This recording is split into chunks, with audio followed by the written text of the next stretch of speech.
Hello guys, welcome to my channel. ఈరోజు blog ఏంటంటే మేమైతే మా ఇంట్లోనే పప్పు ప్రిపేర్ చేసుకుంటాం గైస్. పప్పు అయితే ఎలా ప్రిపేర్ చేస్తామంటే చూడండి.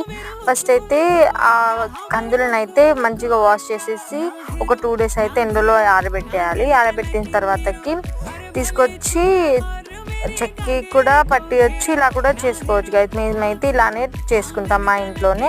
తర్వాతకి ఆ పొట్టు ఆ పప్పు సపరేట్ చేయడానికి మా మమ్మీ చేస్తుంది. చేసిన తర్వాతకి ఆ పప్పుని ఎలా స్టోర్ చేసుకుంటామంటే ఫస్ట్ అయితే ఒక బౌల్లో పసుపు తీసుకొని పసుపులో ఆయిల్ వేసేసి మొత్తం అయితే మిక్స్ చేస్తాము.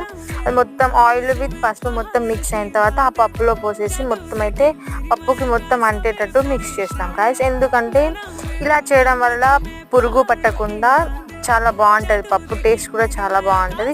మనకి ఎన్ని రోజులు కావాలంటే అన్ని రోజులు మన పప్పుని యూజ్ చేసుకోవచ్చు. నచ్చితే లైక్ చేయండి. Thank you for watching.